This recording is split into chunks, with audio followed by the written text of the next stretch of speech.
are cities that are more than just bricks and mortar. Cities built on ideals. Cities shaped by a belief that the human experience can be greater tomorrow than it is today. Edinburgh is one of those places.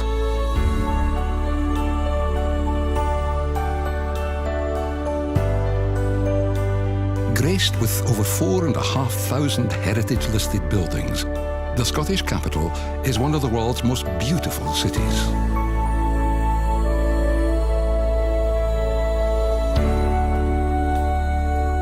Edinburgh's Old Town, with its Royal Mile, is filled with the ghosts of medieval merchants, body snatchers and poets, while its Georgian-style New Town still shines with the glories of the Scottish Enlightenment.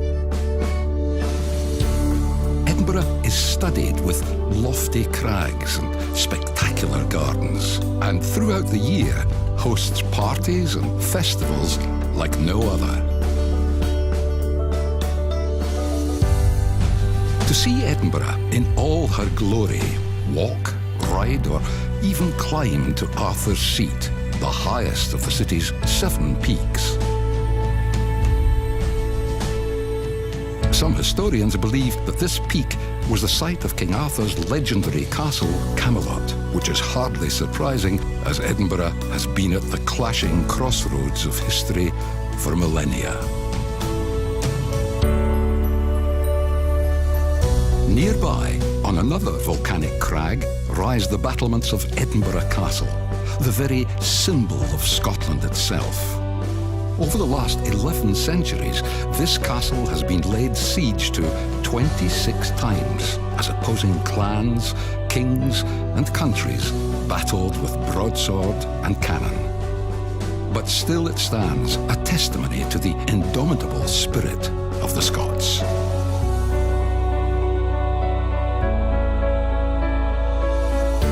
Edinburgh has a special place in the hearts of today's monarchy. The last of a long line of royal yachts, Her Majesty's yacht Britannia sailed over 1 million miles before she was decommissioned in 1997. Today, she's permanently moored at Ocean Terminal, a symbol of the royal family's affection for Scotland and the people of Edinburgh. Edinburgh has been the jewel in the crown of chieftains and royals for centuries. But it's also a place where old-world chivalry continues today. Beneath the crown spire of St Giles Cathedral is Thistle Chapel, which honours the 16 living knights and ladies of Scotland's oldest order, as well as those who came before. It's not just the brave and chivalrous who are celebrated in Edinburgh. This is a city that has given the world some of its best-loved writers and stories.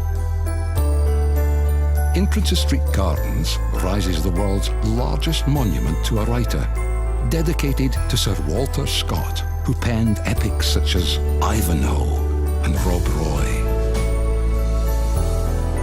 Nearby, at the Writers' Museum, learn more about Scott and 2 more of Scotland's most cherished literary adventurers, Robert Burns and Robert Louis Stevenson.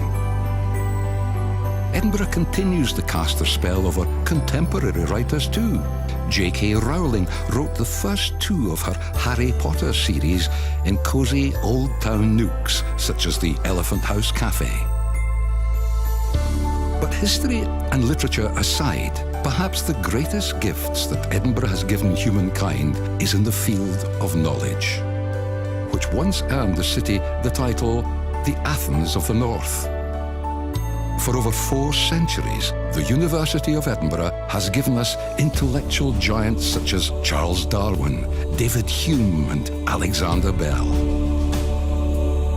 Explore centuries of innovation at the Scottish Museum, or head to South Queensferry to see the Forth Bridge, an engineering marvel when it opened in 1890, and one which still takes the breath away today.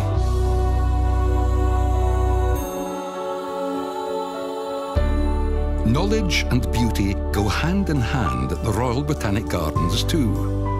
Established in 1670, this is one of the world's oldest and most important centres of botanical science. Yet it's a place which invites even the most harried heart to slow down and swoon.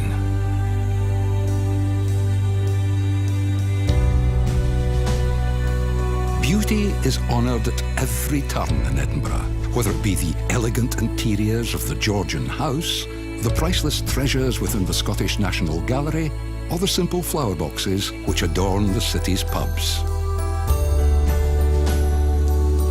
Edinburgh is a city that has given the world countless gifts, but perhaps her greatest is this.